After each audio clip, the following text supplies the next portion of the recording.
बच्चों ट्रिग्नोमेट्री का ये कॉम्पिटेंसी बेस्ड क्वेश्चन अच्छे अच्छे बच्चों की हालत खराब करके रख देता है।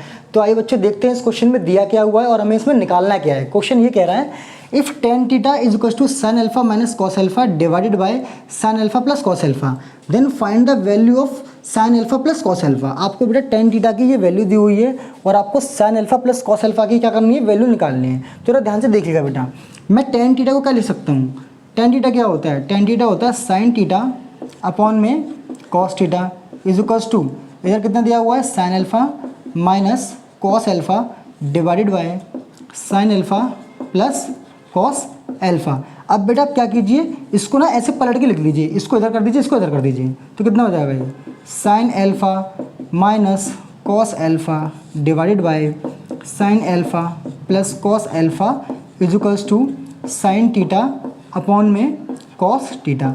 अब बेटा जरा ध्यान से देखिए, ऊपर लिखा हुआ sin alpha minus cos alpha, नीचे लिखा हुआ sin alpha plus cos alpha. इन दोनों का रेशियो किसके बराबर है, sin और cos के रेशियो के बराबर है। जरा ध्यान से देखिएगा, मैं इस चीज़ को दोबारा से ऐसे आपको लिख के दिखाता हूँ।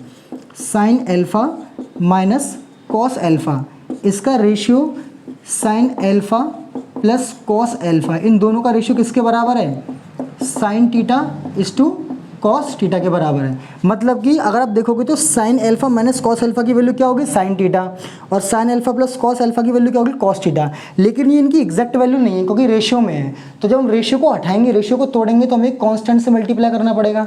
तो मैं मान लेता हूँ, मैं लेट कर लेता हूँ sin alpha minus cos alpha की जो वैल्यू है वो कितनी है, k sin थीटा, क्योंकि इसकी वैल्यू क्या थी, sin थीटा थी। तो जब रेशियो को तोड़ देंगे तो हमें कांस्टेंट से मल्टीप्लाई करना पड़ेगा। इसको मान लीजिए पहली इक्वेशन, और इसकी वैल्यू क्या हो जाएगी, ये अब क्या हो जाएगा बेटा, sin alpha plus cos alpha is equals to k cos theta is equals to, इसको आप क्या मान लीजिए, दूसरी इक्वेशन मान लीजिए। अब कुछ नहीं करना आपको, दोनों इक्वेशंस को आपको स्क्वायर करके ऐड करना है। क्या करेंगे, squaring and adding, squaring and adding. पहले आप इनका स्क्वायर कीजिए और फिर क्या कर दीजिए, इनको ऐड कर दीजिए। कुछ नहीं करना, स्क्वायर कीजिए, ऐड कीजिए। जब बेटा मैं इसका स्क्वायर करूँगा तो क्या बनेगा, a माइनस बी का होल स्क्वायर, तो क्या हो जाएगा आपका a square plus B square और माइनस का 2ab, माइनस का 2a और b। अब देखिए इसका स्क्वायर करेंगे तो कितना हो जाएगा, a square plus B square plus 2a और b इज इक्वल्स टू में बेटा क्या आएगा, इसका स्क्वायर प्लस इसका स्क्वायर, इसका स्क्वायर आएगा बेटा k square sine square theta plus इसका आएगा k square plus k square multiply में cos स्क्वायर थीटा। अब जरा ध्यान से देखिएगा बेटा, ये प्लस माइनस के तो कट जाएंगे, sine square alpha plus cos square alpha कितना हो जाएगा 1, plus sine square alpha plus cos square alpha कितना हो जाएगा 1 इज इक्वल्स टू, दोनों में से क्या कॉमन आएगा, k स्क्वायर, अंदर कितना बचेगा sine square theta plus cos square theta. यहाँ कितना बचेगा आपके पास 2 k स्क्वायर, इसकी वैल्यू कितनी हो जाएगी 1 को इससे मल्टीप्लाई करें तो k स्क्वायर आएगा। तो यहाँ से k स्क्वायर की जो वैल्यू निकल के आएगी वो कितनी निकल के आएगी, 2 निकल के आएगी।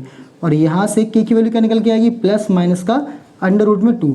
हमारे पास बेटा k की वैल्यू निकल के आ गई। अब जरा ध्यान से देखिएगा, मुझे sine alpha plus cos alpha की वैल्यू निकालनी है। तो देखिए sine alpha plus cos alpha किसके बराबर है, k cos थीटा के। तो कुछ नहीं करना, इसकी जगह आपको k की जगह बस क्या रखना, प्लस माइनस √2 रखना है। तो देखिए sine alpha plus cos alpha, इसकी वैल्यू कितनी दी हुई है बेटा आपको, वो दी हुई है k cos थीटा। तो इसको कुछ नहीं करना, k की जगह क्या रखना आपको, प्लस माइनस √2। तो प्लस माइनस √2 हो जाएगा बेटा यहाँ पर, और ये हो जाएगा cos थीटा। तो इसका आंसर क्या निकल के आएगा, प्लस माइनस अंडर रूट के अंदर cos थीटा। तो इस तरीके से क्वेश्चन सॉल्व हो जाएगा बेटा।